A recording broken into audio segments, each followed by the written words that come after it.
큰 기대를 가지고 높은 그 빌딩 전망대에 이제 올라가거나 힘들게 높은 산 정상에 올라갔는데 구름이나 미세먼지가 잔뜩 끼어가지고 그 풍경을 보지 못하면 너무 아쉽잖아요.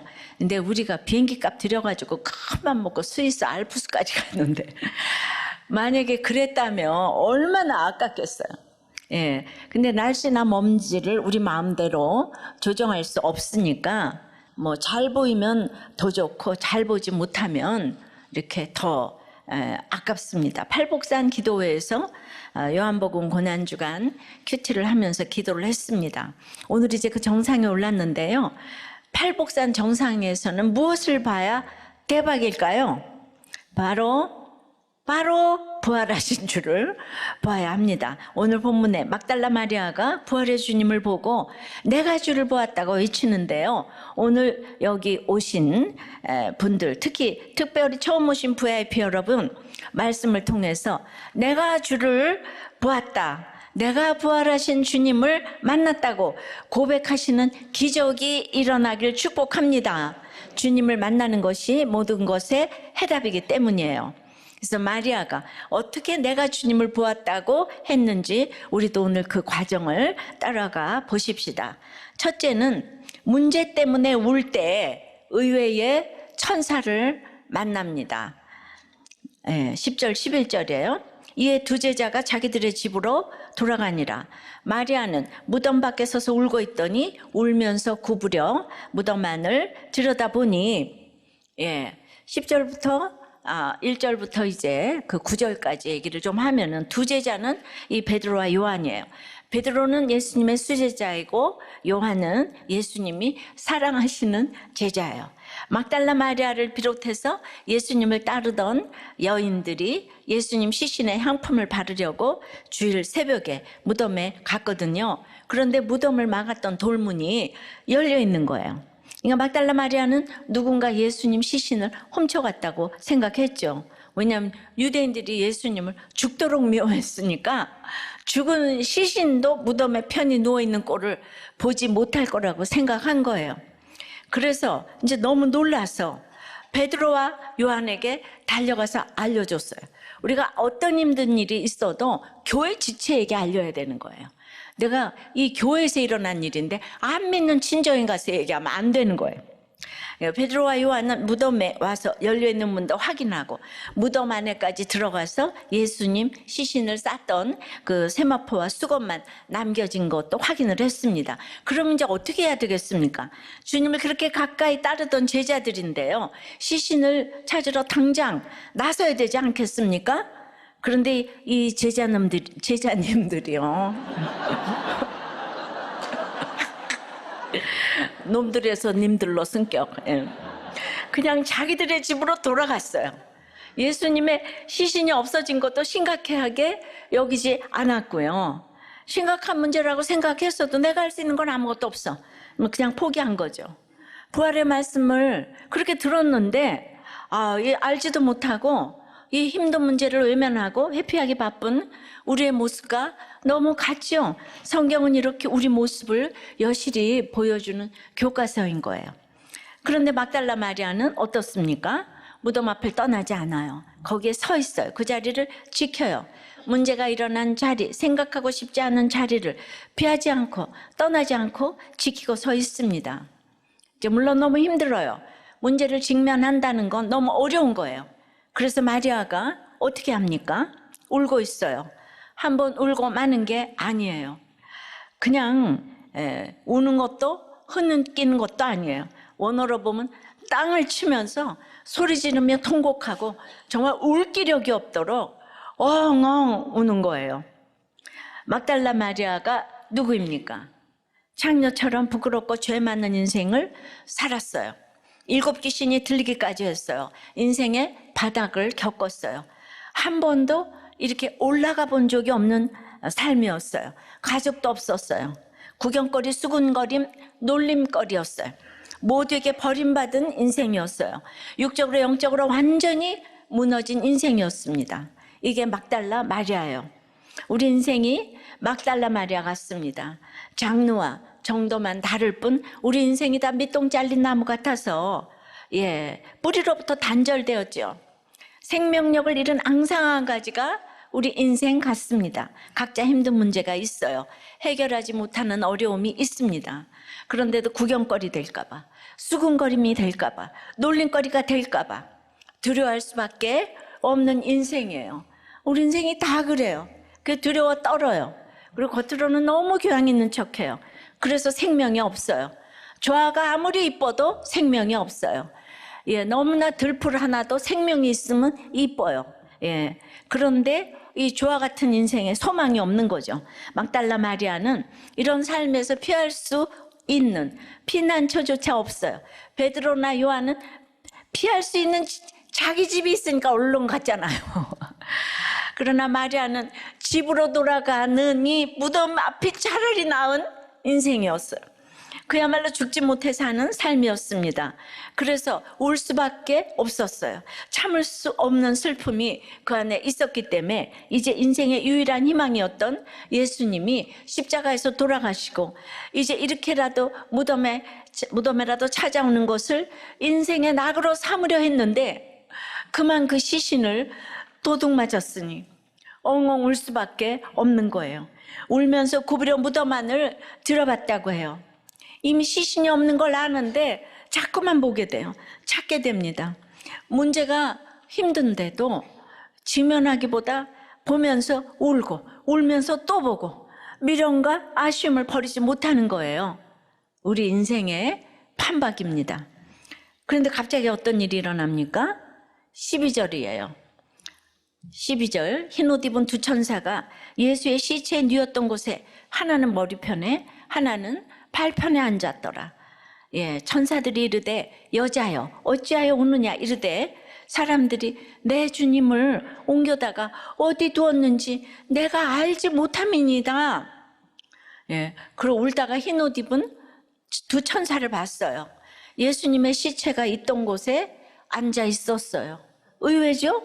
무덤에 있는 천사라뇨. 상상 못하던 장면을 본 거예요. 의외의 장소에서 의외의 존재를 만난 거예요. 엉엉 울던 막달라 마리아가 한편으로는 너무 놀라고 한편으로는 조금 소망이 생기지 않았겠어요? 천사들이 마리아에게 왜 우냐고 물어요. 사실 천사들은 우는 이유를 물어본 게 아니에요. 이게 울 일이 아닌데 왜 우냐? 울지 마라.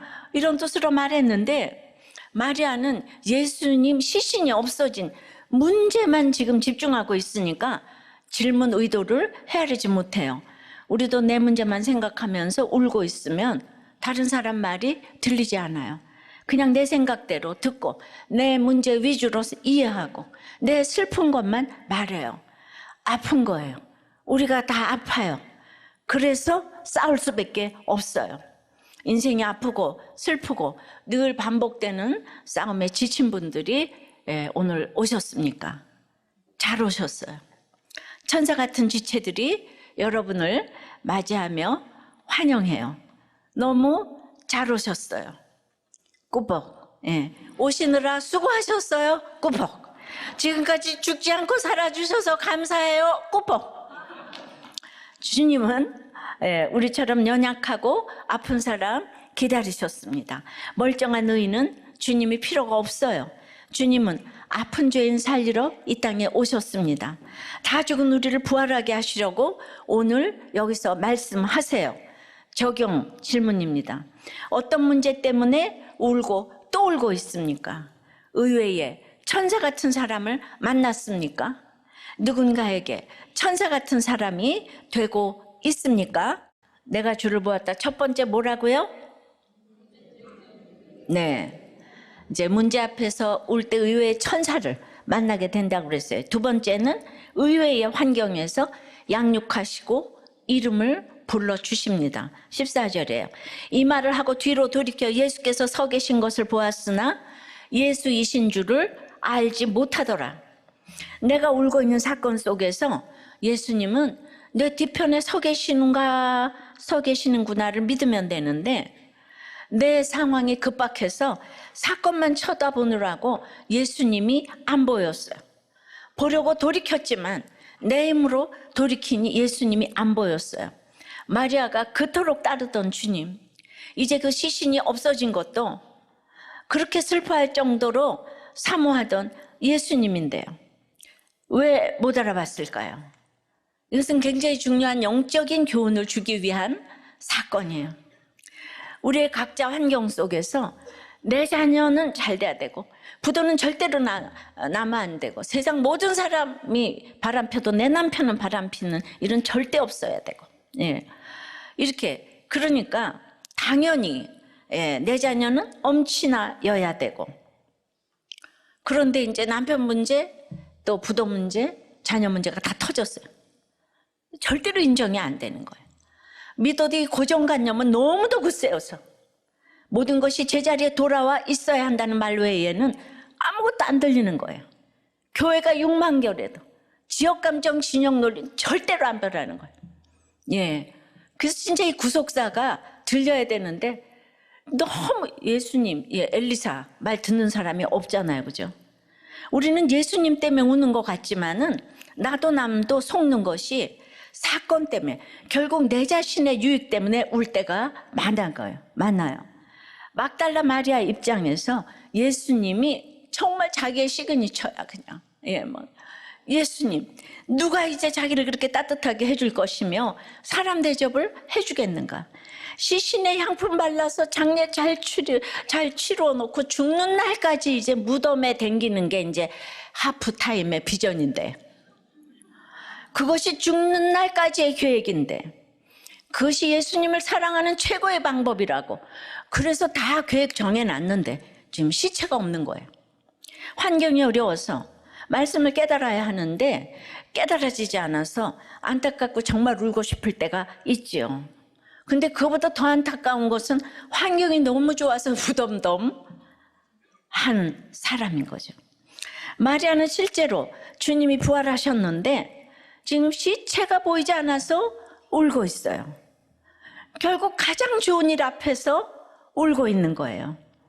우리도 지금 내가 울고 있는 사건이 가장 좋은 주님을 만나는 가장 좋은 일인데 시체가 없다고 지금 울고 있는 거예요.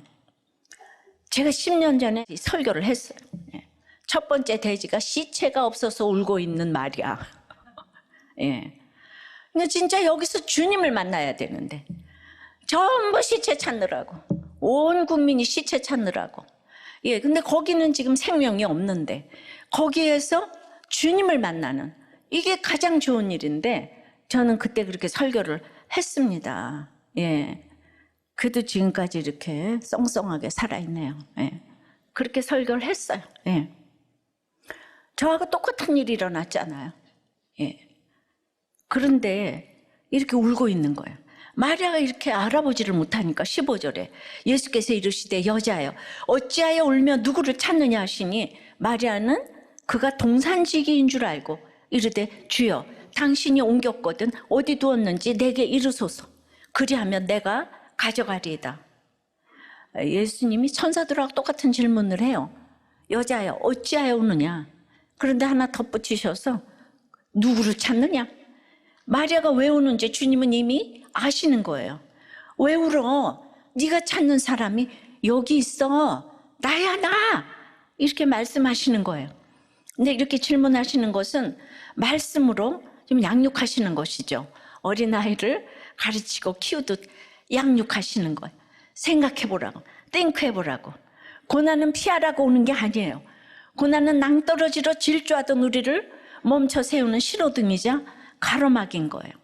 떨어지지 않도록 그냥 영벌에서 떨어지지 않도록 지켜주는 거예요. 고난은 생각하라고 오는 거예요. 내 삶을 생각하고 앞으로 살아갈 삶을 생각하고 그렇게 인생의 방향을 유턴하라는 거예요. 나만 바라보던 삶에서 돌이켜 예수님을 보는 인생을 살라는 사인인 거예요. 이것을 말씀으로 생각하게 하시며 양육해 가십니다. 오늘 주님이 여러분에게 이렇게 말씀하세요. 여러분이 찾던 것이 무엇이든 결국 우리가 주님을 만나야 합니다. 우리를 만드시고 구원하시는 예수님을 만나면 인생의 방황이 끝납니다. 그러니까 해석을 잘해야 방황이 끝나는 거예요.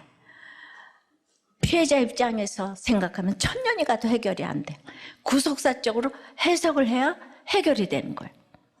오늘 나오신 여러분에게 주님이 네가 찾던 대답이 여기 있어.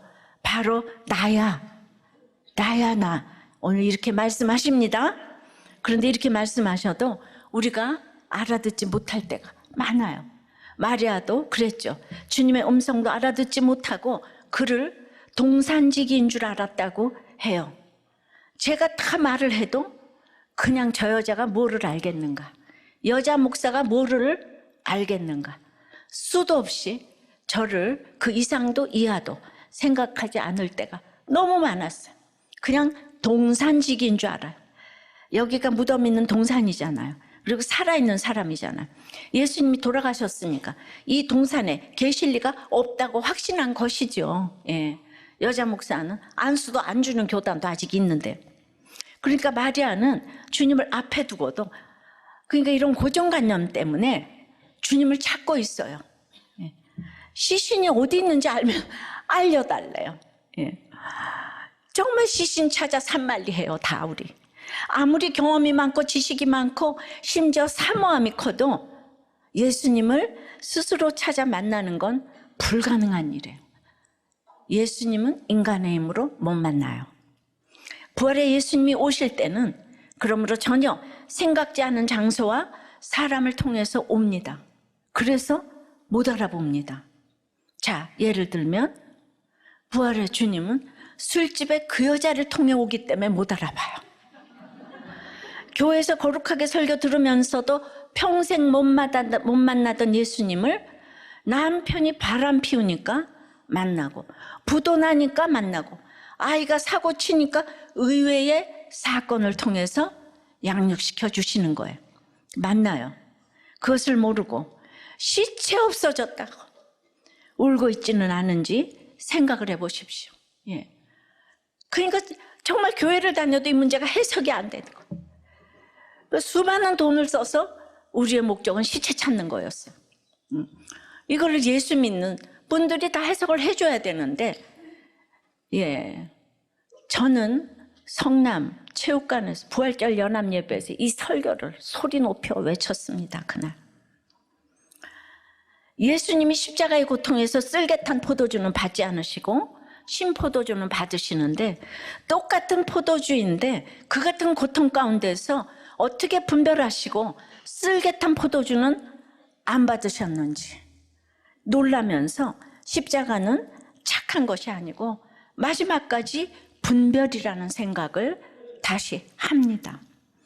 예, 착해서 사업하고 착해서 결혼해서, 그래서 이제 분별이 안 되는 거예요. 그래서 퀘션 타임에 큐티를 해야 되는 거예요. 내가 거절 못해서 쓸개탄 포도주를 받는 이 착함으로 집안이 망하고 나라가 망할 수 있는 거예요. 그 사건을 보면 우리는 이렇게 분별을 하는 거예요. 다 이래서 속아서 이러고 저러고 한다 그러면 우리는 딱 분별을 하는 거예요. 저 사람이 저거를 자기 욕심으로 저거를 받았구나. 외모로 보지 말고 본질을 분별해야 돼요. 동산직이라고 믿음이 없는 게 아니에요. 제가 여자 목사라고 믿음이 없는 게 아니에요. 예. 들으려고 하질 않아요. 근데 지금 20년쯤 지나니까 우리도 꽤 열매가 너무 많아졌어요. 그래서 요새는 조금 자신 있게 얘기를 해요. 열매로 얘기를 하니까. 살아온 인생을 생각할 때 똑같이 성경을 가지고 얘기하는데 동산직이라고. 네가 뭘 알겠느냐. 내가 주님을 꼭 만나야 하는 시간과 장소를 내가 결정해 놓고 있으나 주님은 의외로 다른 곳에서 나타나실 수 있지요. 우리는 이럴 때 어디까지 적용을 해야 할까? 우리는 무엇 때문에 울고 있나? 우리도 마리아처럼 이 좋은 일에 예수 만나는 일에 울고 있지는 않은지요. 남편의 문제나 자식 문제나 돈의 문제나 질병의 문제나 내가 그곳에서만 찾아야 하는 주님이 안 보인다고 울고 있지만, 지금 내가 우는 사건이 마리아를 보니까 주님을 보는 일에 내가 울고 있구나 라고 적용을 하셔야 합니다. 저도 똑같이 세월하고 똑같이 하루 만에 우리 남편이 갔잖아요. 그죠? 근데 제가 남편 시체 찾아 산말렸으면 어떻게 됐겠어요? 정말 건강했던 남편이 하루 만에 갔어요. 똑같은 사건이니까 제가 증인이 될 수 있잖아요? 누구도 말할 수 없는데 전 얘기할 수 있잖아요? 왜 아멘을 안 해요? 그렇지 않아요? 네. 그 똑같은 사건을 가진 사람이 얘기할 수 있는 거예요. 근데 제가 동산직이라고 제 얘기를 아무도 안 듣는 거죠. 제가 해석을 했는데. 그럼 어떻게 예수님을 만날까요? 16절입니다. 예수께서 마리아의 하시거늘, 마리아가 돌이켜 히브리 말로 라보니 하니 이는 선생님이라는 말이라. 예수님이 마리아 이름을 부르세요. 마리아야. 그러자 비로소 마리아는 예수님을 알아보고 라보니라고 화답해요. 예. 아직 선생님 수준이지만은 예수님의 시신이 없어져서 울고 어떻게 찾나 걱정을 했는데 살아계신 예수님을 이제 만났어요. 14절에는 내가 내 힘으로 돌이키니까 예수님이 안 보였어요. 그러니까 아무리 이런 얘기를 해도 내 힘으로는 못 믿는 거예요. 예수님 안 들려요. 이 설교도 안 들려요. 여러분 안 들리는 사람이 있어요. 예. 그러니까 저는 어떻게 더 이상 쉽게 설명을 하는데 성령이 운행을 하지 않으니까. 근데 16절의 돌이킴은 신앙의 돌이킴인 거예요. 예수님이 찾아오셨어요. 직접 이름을 불러주시니까 부활 후에 직접 기록된 첫 번째 이름이 되었습니다. 이제는 울던 마음을 정리할 시점이 되었어요. 왜 부르셨을까요? 이제는 울고 있는 그 문제에서 주님께로 시선을 옮기라고 불러주신 거예요. 예수님이 이름을 불러주시니 게임이 끝났어요. 그냥 마리아야 이 한마디에 마리아의 마음이 녹았어요. 주님이 불러주셨잖아요. 이렇게 주님은 형편없는 나를 먼저 찾아오시고 울고 있는 내 옆에 계시고 이 모습 그대로 이름을 불러주십니다. 아무개야 아무개야. 그냥 마음이 녹아요. 여러분 모습 그대로 주님이 여러분 이름을 불러주십니다. 마리아야 이렇게 불러주세요. 여러분이 문제투성인 거 문제되지 않아요. 울고 있는 거 괜찮아요. 너무 쉬운 거 몰라도 아무 일 없어요. 일어날 일 없어도 피할 곳이 없어도 걱정 없어요. 예수님은 그냥 여러분 모습 그대로 여러분의 이름을 그대로 불러주십니다. 그러면 여러분은 그냥 살아날 줄 믿습니다. 여러분 자녀가 나쁜 건 먹으려고 하면 어떻게 해요? 아무개야. 이름 불러서 뜯어 말리잖아요. 사랑하니까요. 오늘 주님이 이렇게 여러분 이름을 부르십니다. 고난이라는 사건으로 불러주셨고 오늘 말씀을 통해 여러분 이름을 직접 부르십니다. 지금 여러분 이름을 한번 불러보세요. 사랑의 마음으로 이름을 불러보세요. 내 이름만 아니라 옆에 같이 오신 분 이름을 불러보세요. 가족들이 오셨으면 서로 이름을 불러보세요. 혼자 오셨으면 자기 이름을 부르세요. 시작.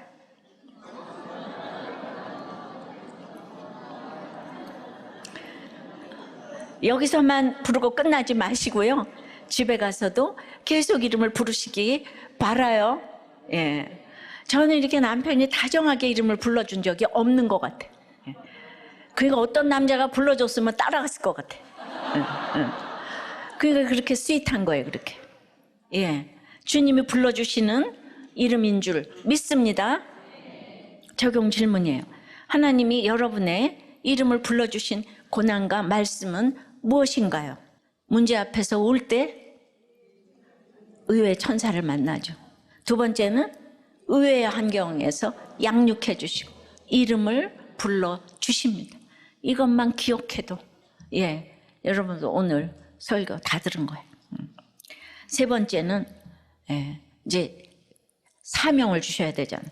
이렇게 말씀하셨다고 사명 감당하게 하십니다. 그러니까 말씀이 있어야 돼요. 이렇게 말씀하셔. 오늘 큐티 말씀에, 오늘 말씀에, 어제 말씀에 말씀하셨다고 사명 감당하게 하십니다. 17절에 예수께서 이르시되 나를 붙들지 말라. 내가 아직 아버지께로 올라가지 아니하였노라.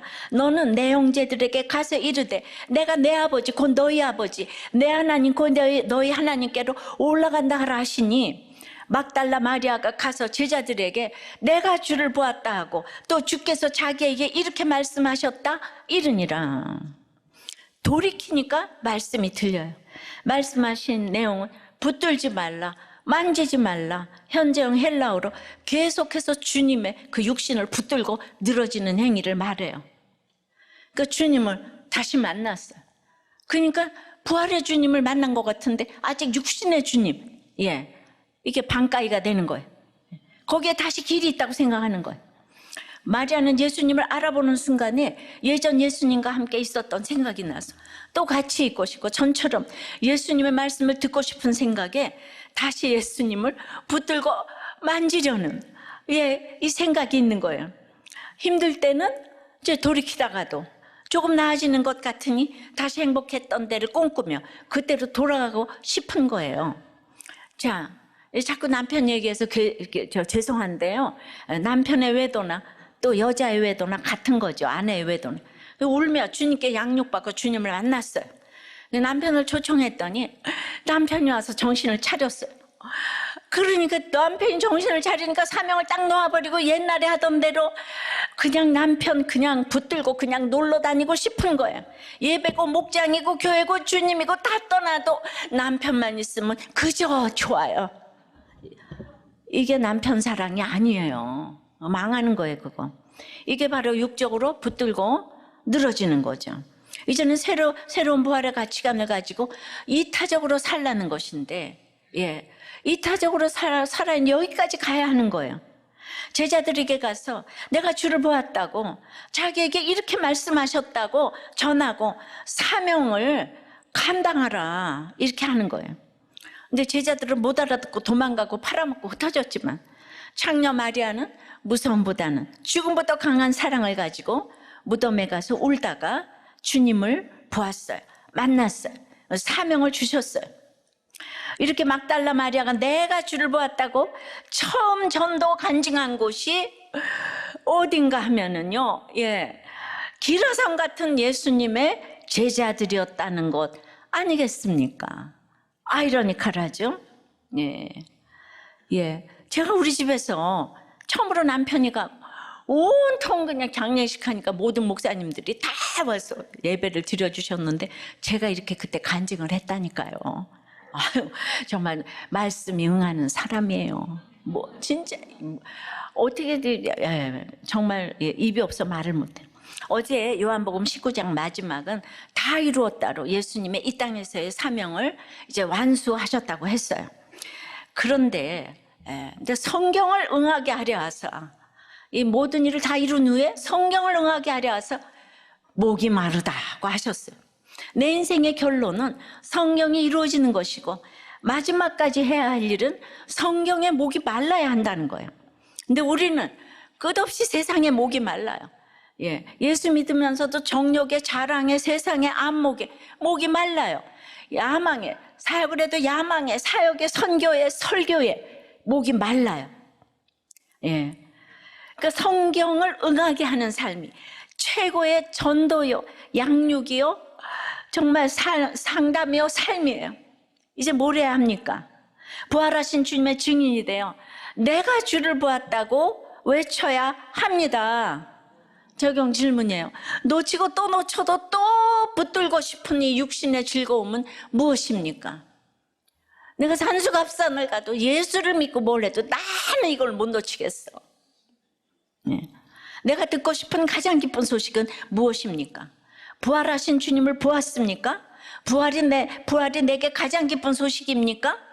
여전히 남편, 자녀, 아내, 돈 이런 것들이 기쁜 소식입니까? 이렇게 남편이 갈 때만 해도 마리아처럼 제 인생이 미약하고 내놓을 것이 없었는데 그날 에스겔 말씀이 응하게 하신 그 말씀이 저에게 딱 맞는, 그리고 대접해 주신 것은 너무 황송한 일이었어요.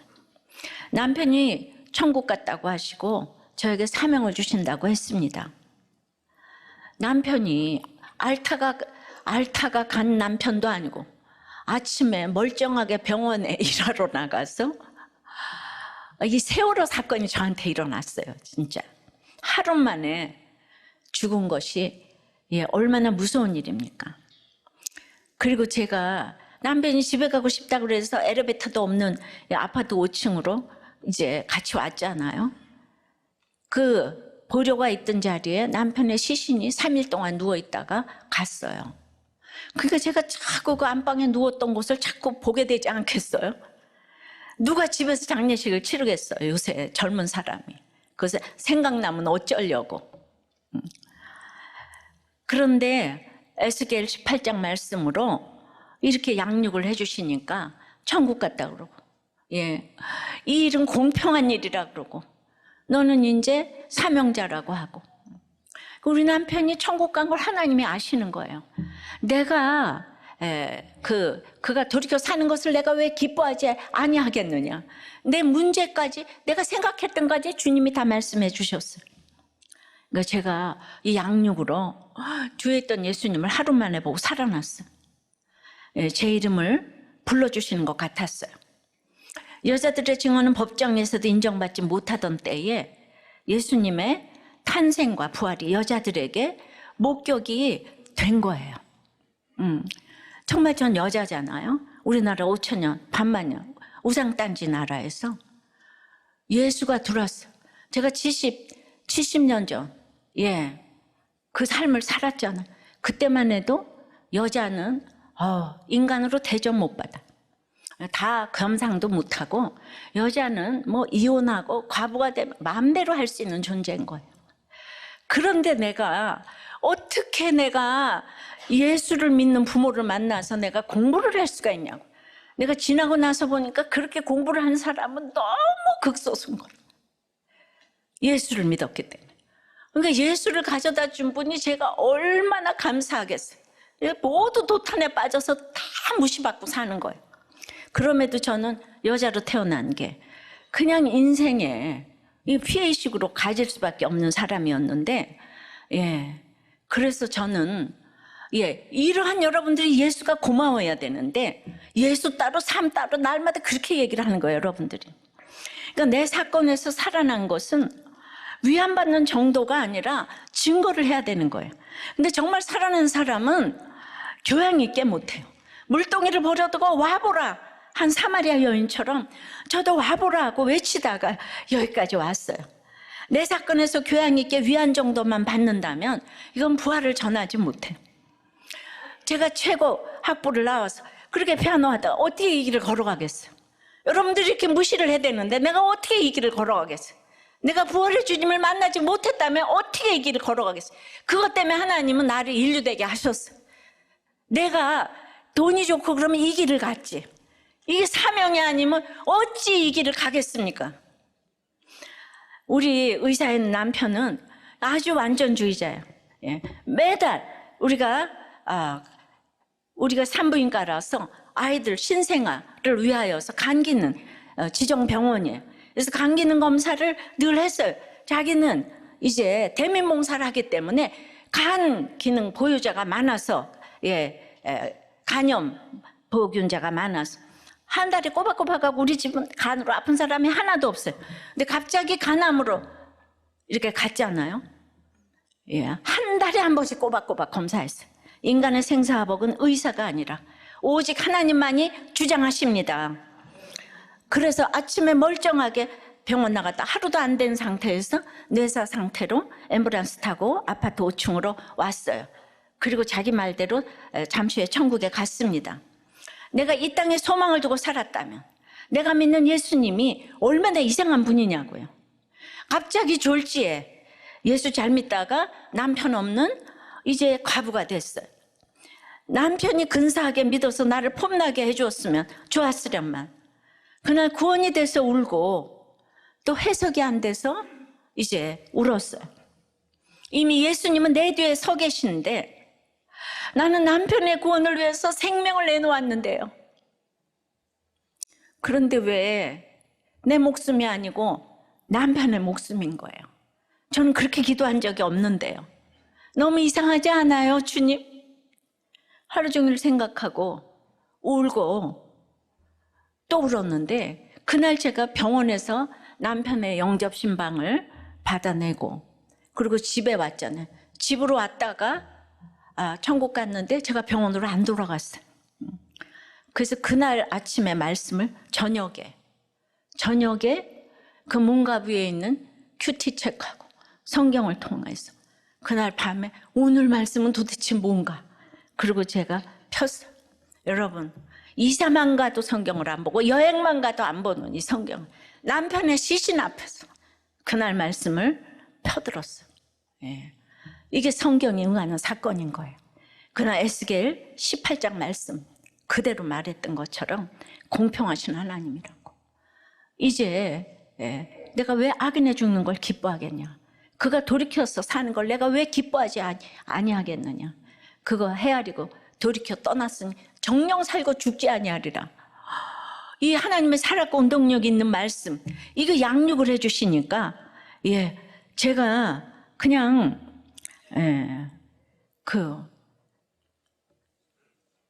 양재야 이렇게 불러주신 음성으로 들리는 거예요. 넌 누구 찾니? 어찌해서 울고 있니? 에스겔 선지자도 하루아침에 아내를 데려갔단다. 슬퍼하지 말고 눈물을 흘리거나 하지 말며 죽은 자들을 위하여 슬퍼하지 말고 조용히 탄식하며 수건으로 머리를 동이고 표징의 선지자가 되라. 이런 말씀을 주셨어요. 너무 하루도 안 된 시간에 일어난 일이 파노라마처럼 지나가서 어떻게 세상 사람들이 다 이렇게 해석이 안 돼요. 그런데 이제 제가 어떻게 하여 여기까지 이렇게 사명을 받고 올 수 있었는가, 그 사건에서도 제가 회개를 했기 때문에. 남편이 갔는데 그냥 하나님 나를 위로하시는 게 아니고 너무너무 인생 최대의 회개를 하게 하신 거예요. 제가 가장 회개한 것은 나의 그 얄팍한 믿음인 거예요. 나는 남편 때문에 주님을 만났어요. 그럼에도 이 세상에 가장 힘든 사람이었어요. 그래서 이 남편이 변하기만 한다면 이 세상에는 바뀌지 않을 사람이 없다고 생각을 했어요. 그래서 너무 간절하다 못해 주님을 너무 사랑한다고 생각하고 난 지금 죽어도 요한이 없다고 생각해서 남편의 구원을 위해서 내가 생명을 내놓았어요. 내 생명 걷어가셔도 남편 구원해달라고. 그러니 저 같은 믿음이 어디 있겠어요. 저는 그냥 당연히 제가 이 세상 믿음이 제일 좋은 줄 알았죠. 그런데 글쎄 남편이 간암으로 쓰러진 지 하루 만에 천국에 간 거예요.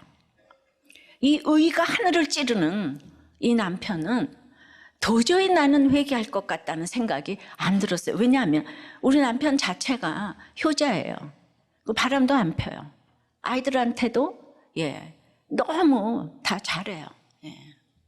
그런데 힘들다니까 이해가 안 되죠. 근데 정말 이런 분이 제일 힘든 거예요. 죄라도 좀 있고 좀 이래야 될 텐데 나보다 항상 훌륭해요. 아무리 일찍 잘려도 아무리 늦게 잘려도 그때까지 안 자고, 아무리 일찍 일어나려고 해도 더 일찍 일어나 있어. 그 다음에 그냥 너무 이제 솔선수범해서 병원 청소도 하고 전기불에 끼고 수돗물에 끼고 백화점 안 가고 큰 차 안 타고 차도 안 타고 골프도 안 치고. 이 사람이 부잣집 아들이란 말이에요. 그러니까 누구도 그 앞에서 행위로 이렇게 말할 사람이 없어요. 누군가 와서 전도를 하면은 다 대부분 망하고 이혼하고 이러잖아요. 너나 돈 끌어당기지 마. 너나 이혼하지 마. 그러니까 저는 그 남편에게 복음 전해줄 사람이 없어서 오늘 이렇게 안타깝게 그 한 사람, 이 남편 같은 사람에게 이렇게 복음을 전하고자 하는 거예요. 근데 그 남편이 그냥 간암이라고 육이 무너지니까 그야말로 정말 내가 산부인과 의사로 이 낙태한 죄를 고백을 했어요. 처음 보는 목사님한테. 회복시켜 주셔도 감사하고 회복시켜 주시지 않아도 할 말이 없다고. 성령께서 함께 하시는 회개를 하고 그 하루 동안에 보여준 모습은 지금까지도 해석이 안 되는 이상한 행동을 했어요. 사형 선고받고 화급을 다투는 그때에 말이죠. 사람은 죽을 때는 진심이 나오잖아요. 죽을 때는 거짓말할 수가 없어요. 그러니까 그렇게 효자에다가 아이들밖에 모르고 나는 주워온 여잔지 뭔지 그렇게 구박을 하고 학대를 일삼더니 그냥 병명을 듣고 내가 당신 회개하고 천국 가지 않으면 살 소망이 없다. 가서 부르짖었더니 첫 마디부터 사람이 죽는 건 한 번 정한이 친대. 왜 이렇게 울고 난리를 치냐고 이러더니 그때부터 제 걱정만 하는 거예요. 모든 걸 가둬놨으니까 뭐 이건 저기 있고 이건 여기 있고 열쇠는 여기 있고 이 얘기 막 하더니 그다음부터는 중환자실에서 산소호흡기, 수혈, 십자가에 못 박힌 것처럼 그러고 있으면서 의사가 오면 집사람이 몸이 약해서 밤을 새면 안 된대요. 내보내달래. 조금 있다가 계속 있으니까 집사람이 다리가 아프니까 의자를 갖다 주래요. 계속 저만 부모님 얘기도 안 하고 애들 얘기도 안 하고 그러는 거예요. 그래서 드디어 이제 7시에 목사님이 처음 본 목사님이 오셔서 영접하고 난 후에 이제 자기는 오래 살 사람이 아니라고 오늘 12시에 산소호흡기, 수혈 다 빼겠다고. 내 성격을 알지. 이래놓고는 우리 병원에 가서 자기 12시에 태어날 거니까 입원비 가져오라고. 가서 병원 생활비 주고 기름값 주라고. 저에게 이렇게 할 일을 알려주는 거예요. 이게 제가 그 마지막 명령을 듣고 갔다 왔어요. 그랬더니 너무 잘했다고 3번이나 숨을 헐떡이면서 칭찬을 하는 거예요. 큰일은 그렇게 작은 일부터 하는 거라고. 그리고 이제 하나 더 보태서 자기의 장례식을 자기가 없이 내가 치러야 되는데 미안하다고. 간호사 휴가 다 반납시키고 사무장과 같이 잘 치르라고, 걱정 말라고. 그것이 마지막 유언이 되었어요. 저는 이제 하루도 안 된 그 상태에서 중환자실에서 남편이 뇌사 상태에 들어가니까 다 해서 그 인공호흡 다 시키잖아요. 그래서 그 자리에서 마지막 생명이 쓰러져 가는 모습을 제가 봤어요. 죽음에 대해서. 그러고 이제 저는 집으로 왔는데 이런 남편과 제가 살고 싶지 않겠습니까? 육신을 붙들고 싶지요. 능력도 있는 남편이 회개하고 이제 나만을 사랑한다면 내가 이 남편 떠나는 것이 얼마나 통곡할 일입니까? 모든 걸 다 갖췄는데. 그러나 저는 남편을 위해 생명을 내놓고 구원을 위해 기도한다면서 그 남편에 대해서 정말 제가 몰랐잖아. 나는 예수 믿는 사람이고 그는 나쁜 사람인데 그 나쁜 사람은 나를 이렇게 사랑하는데 나는 너무나 이 구원 위해서 생명을 내놓고 이런 사람이 그 남편이 힘들어서 이혼 생각을 하고 죽을 생각을 하고 제 사랑의 넓이와 깊이가 얼마나 얄팍한가. 이 세상에는 이제 나는 이 얘기를 하면서 살아야 되겠다. 그걸 너무나 크게 깨닫게 하시고 회개하게 하시고 지금까지 회개해서 그때부터 지금까지 저에게 눈물이 마른 적이 없어요. 사람이 얼마나 사람을 모르냐고요. 그러니까 저를 보니까 어떤 사람도 저는 돌아올 가능성이 있다고 믿습니다. 여러분들이 함부로 이 사람은 안 돼, 저 사람은 안 돼 이런 얘기를 하시면 안 되는 거예요. 제가 그랬어요. 그 믿음 가지고도 이 남편은 정말 안 될 거다. 이런 생각을, 이 고정관념이 제가 있었던 거죠. 그래서 남편으로부터 주어지는 육신의 기대를 내려놓고 지체들에게 가서 내가 주를 보았다고 이 외치는 사명의 삶을 살게 하셨어요. 그 말씀이 응하는 삶이 아니라면 제가 어떻게 가짜로 지금까지 35년 이렇게 살게 하시겠어요? 정말 저는 여기 마리아에게 주신 사명을 받은 거예요. 주님을 만나지 않으면 인생의 질곡에서 벗어날 자는 아무도 없어요.